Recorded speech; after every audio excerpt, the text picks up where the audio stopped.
आज की दोस्तों हमारी कहानी होने वाली है भगवान विष्णु जी और माता लक्ष्मी जी। एक बार भगवान विष्णु जी शेषनाग पर बैठे बैठे बोर हो गए और उन्होंने धरती पर घूमने का विचार मन में किया। वैसे भी कई साल बीत गए थे धरती पर आए और वह अपनी यात्रा की तैयारी में लग गए। स्वामी को तैयार होता देखकर लक्ष्मी माँ ने पूछा, आज सुबह सुबह कहाँ जाने की तैयारी हो रही है? विष्णु जी ने कहा, हे लक्ष्मी, मैं धरती लोक पर घूमने जा रहा हूँ। तुम कुछ सोचकर लक्ष्मी माँ ने कहा, हे देव, क्या मैं भी आपके साथ चल सकती हूँ? भगवान विष्णु ने 2 पल सोचा, फिर वहाँ एक शर्त पर तुम मेरे साथ चल सकती हो। तुम धरती पर पहुंचकर उत्तर दिशा की ओर बिल्कुल मत देखना। इसके साथ ही लक्ष्मी माता जी ने हाँ कह के अपनी मनवाली और सुबह सुबह माँ लक्ष्मी और भगवान विष्णु धरती पर पहुँच गए। अभी सूर्य देवता निकल रहे थे। रात बरसात होकर हटी थी। चारों ओर हरियाली ही हरियाली थी। उस समय चारों ओर बहुत शांति थी और धरती बहुत ही सुंदर दिख रही थी। और माँ ने लक्ष्मी मंत्र मुग्ध होकर धरती को देख रही थी और भूल गई कि पति को क्या वचन देकर आई हैं और चारों ओर देखती हुई कब उत्तर दिशा की ओर देखने लगीं पता ही नहीं चला। उत्तर दिशा में माँ लक्ष्मी को एक बहुत ही सुंदर बगीचा नजर आया और उस तरफ से भीनी भीनी खुशबू आ रही थी और बहुत ही सुंदर सुंदर फूल खिले थे। यह एक फूलों का खेत था और माँ लक्ष्मी बिना सोचे समझे उस खेत में गईं और एक सुंदर सा फूल तोड़ लाईं। लेकिन यह क्या, जब माँ लक्ष्मी भगवान विष्णु के पास वापस आईं तो भगवान विष्णु की आँखों में आंसू थे और भगवान विष्णु ने माँ लक्ष्मी को कहा कि कभी भी किसी से बिना पूछे उसका कुछ भी नहीं लेना चाहिए और साथ ही अपना वचन भी याद दिलाया।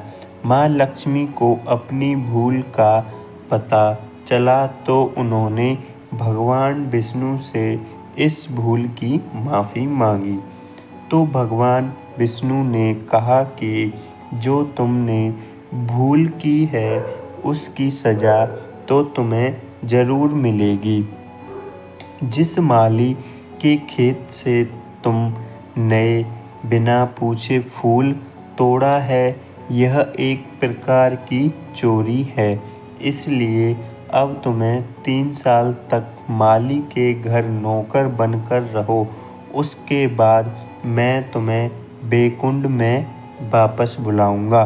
माँ लक्ष्मी ने चुपचाप सर झुकाकर हाँ कर दी। आजकल की लक्ष्मी थोड़ी थी और माँ लक्ष्मी एक गरीब औरत का रूप धारण करके उस खेत के मालिक के घर गईं। घर क्या, एक झोंपड़ा था और मालिक का नाम माधव था। माधव की बीवी, 2 बेटे और 3 बेटियां थीं। सभी उस छोटे से खेत में काम करके किसी तरह से गुजारा करते थे। माँ लक्ष्मी जब एक साधारण और गरीब औरत बनकर जब माधव के झोंपड़े पर गईं तो माधव ने पूछा, बहन तुम कौन हो और इस समय तुम्हें क्या चाहिए? तब माँ लक्ष्मी ने कहा, मैं एक गरीब औरत हूँ, मेरी देखभाल करने वाला कोई नहीं है। मैंने कई दिनों से खाना भी नहीं खाया। मुझे कोई भी काम दे दो, साथ में मैं तुम्हारे घर का काम भी कर दिया करूँगी। लेकिन दोस्तों, अगर आप हमारे चैनल पर नए हैं और आपको हमारी कहानियाँ पसंद आ रही हैं तो कृपया करके दोस्तों हमारी इस वीडियो को लाइक करें, चैनल को सब्सक्राइब करें और ज़्यादा से ज़्यादा अपने दोस्तों के साथ शेयर करें। तो उसके बाद दोस्तों बस मुझे अपने घर में एक कोने में आसरा दे दो। माधव बहुत ही अच्छे दिल का मालिक था। उसे दया आ गई, लेकिन उसने कहा, बहन, मैं तो बहुत ही गरीब हूँ। मेरी कमाई से मेरे घर का खर्च मुश्किल से चलता है। लेकिन अगर मेरी 3 की जगह 4 बेटियाँ होती तो मैंने गुजारा करना था। अगर तुम मेरी बेटी बनकर जैसा रूखा सूखा हम खाते हैं उसमें खुश रह सकती हो तो बेटी अंदर आ जाओ। माधव ने माँ लक्ष्मी को अपने झोंपड़े में शरण दे दी और माँ लक्ष्मी 3 साल उस माधव के घर पर नौकरानी बनकर रहीं। जिस दिन माँ लक्ष्मी माधव के घर आई थी, उससे दूसरे दिन ही माधव को इतना आमदनी हुई फूलों से कि शाम को एक गाय खरीद ली। फिर धीरे धीरे माधव ने काफ़ी ज़मीन खरीद ली और सब ने अच्छे अच्छे कपड़े भी बनवा लिए और फिर एक बड़ा पक्का घर भी बनवा लिया। बेटियों और बीवी ने गहने भी बनवा लिए और अब मकान भी बहुत बड़ा बनवा लिया था। माधव हमेशा सोचता था कि मुझे यह सब इस महिला के आने के बाद मिला है। इस बेटी के रूप में मेरी किस्मत आ गई है। और अब 2-4 साल बीत गए थे, लेकिन माँ लक्ष्मी अब भी घर में और खेत में काम करती थी।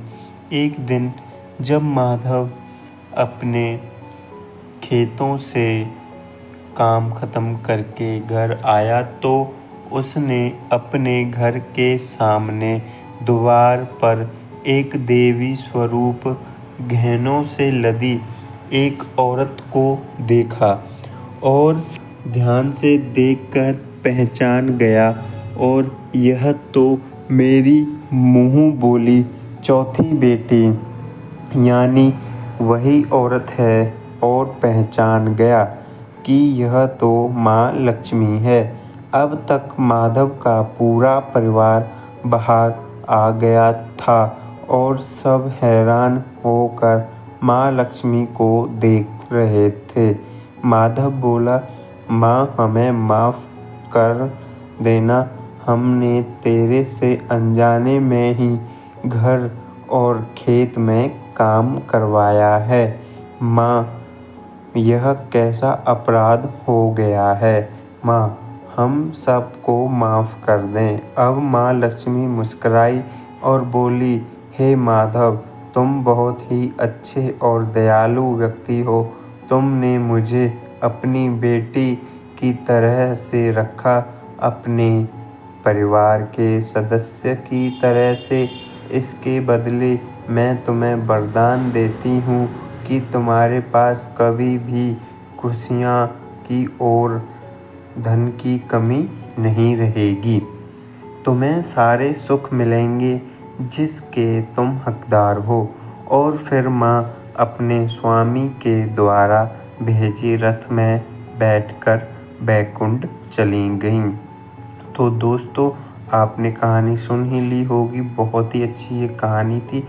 अगर आपको ये कहानी अच्छी लगी हो तो हमारे चैनल को सब्सक्राइब कर दें, वीडियो को लाइक कर दें और अपने दोस्तों के साथ ज़्यादा से ज़्यादा शेयर कर दें।